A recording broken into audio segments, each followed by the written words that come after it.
महाभारत में कर्ण हारा था या उसे हराया गया था।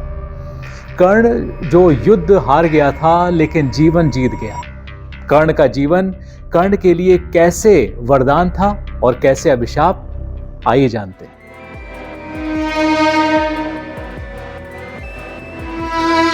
कहा जाता है कि महाभारत में पांडवों की माता कुंती जब छोटी थी तो उन्हें ऋषि दुर्वासा से एक वरदान मिला था, जिसने उन्हें शक्ति दी थी कि वो किसी भी देवता को बुलाकर संतान प्राप्त कर सकती हैं। जिज्ञासा और भोलेपन में उन्होंने सूर्यदेव को पुकारा। सूर्यदेव प्रकट हुए और कुंती की गोद में आया एक तेजस्वी बालक, कवच और कुंडल पहने। कुंती अचंभित और भयभीत थी। कुंती मां बन चुकी थी, लेकिन समाज उस बालक को स्वीकार नहीं करता। कुंती ने उस बालक को अपने हाथों में उठाया, उसके माथे को चूमा। मेरा सूरज, मेरा कर्ण, लेकिन मैं तुम्हें रख नहीं सकती, इस दबी हुई आवाज में वो फुसफुसाई। और वो बालक उन्हें निहारता रहा और इस तरह से देख रहा था जैसे उसे दर्द का अर्थ ही ना पता हो। नदी किनारे कुंती ने कांपते हाथों से बालक को टोकरी में रखा। टोकरी पानी में बह निकली और कुंती वहीं घुटनों पर गिरकर फूट फूट कर रोने लगी। उस दिन एक मां ने अपना बच्चा खोया और इतिहास ने पाया एक महान योद्धा। टोकरी बहते बहते एक नदी के किनारे लग गई। रथ चलाने वाले एक आदमी अधिरथ ने उसे देखा। टोकरी के अंदर एक मुस्कुराता हुआ बालक दिखा, कवच कुंडल पहने कर्ण। अधिरथ ने उसे दोनों हाथों से उठाया और अपनी पत्नी राधा के पास ले जाकर बोला कि राधा, इस बालक को भगवान ने हमारे घर भेजा है। राधा ने उस बालक को अपने सीने से लगा लिया।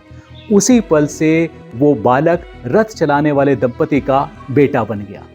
राधा उसे बेटा कहती थी, पर समाज उसे कहता था सूत पुत्र, क्योंकि उसके पिता अधिरथ सूत जाति के थे और हस्तिनापुर के राजा धृतराष्ट्र के सारथी थे।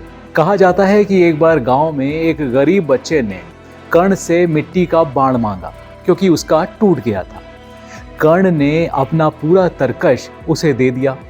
जब कर्ण की मां राधा को इस बात का पता लगा तो उसने पूछा कि तुमने अपना पूरा तरकश क्यों दे दिया। इस पर कर्ण ने बड़ी मासूमियत से कहा कि मां, जिसके पास कम हो उसे थोड़ा नहीं ज्यादा देना चाहिए।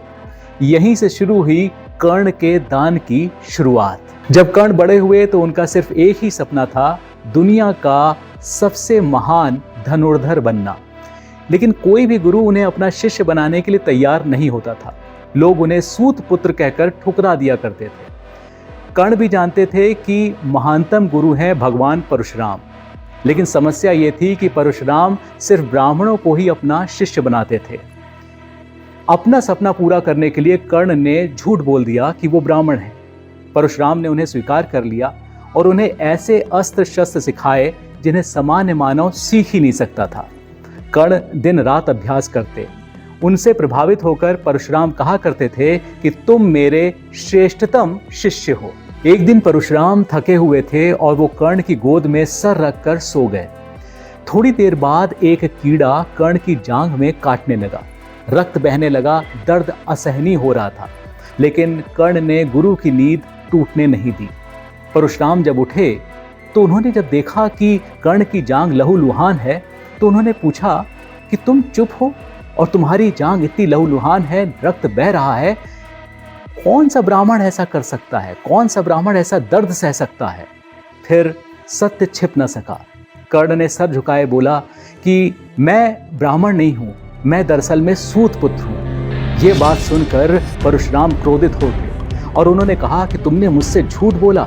मैं तुम्हें श्राप देता हूं कि मेरे द्वारा सिखाई गई अस्त्र विद्या की तुम्हें जिस समय सबसे अधिक जरूरत होगी, उसी समय तुम वो अस्त्र विद्या भूल जाओगे।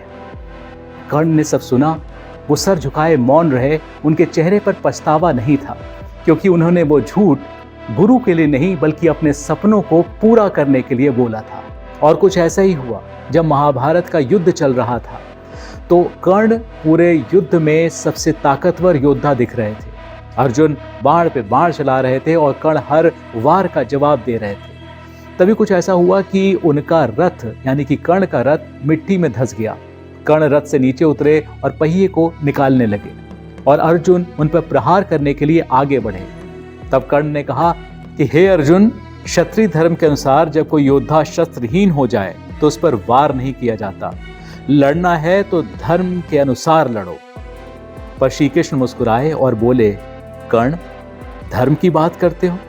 धर्म की बात आज क्यों? जब अभिमन्यु के पास रथ, तीर, कवच कुछ भी नहीं था, तब क्या तुम्हें धर्म की याद आई थी? इतना सुनते ही कर्ण के हाथ कांपने लगे और उन्हें अपने गुरु परशुराम का दिया हुआ श्राप याद आया कि जिस समय तुम्हें मेरे द्वारा सिखाई गई विद्या की सबसे अधिक आवश्यकता होगी, उसी समय तुम वो विद्या भूल जाओगे। कर्ण ने मंत्र को याद करने की कोशिश की, लेकिन उन्हें मंत्र याद नहीं आया। अर्जुन ने अपना आखिरी बाण चलाया, जिसके लगते ही कर्ण जमीन पर गिर पड़े।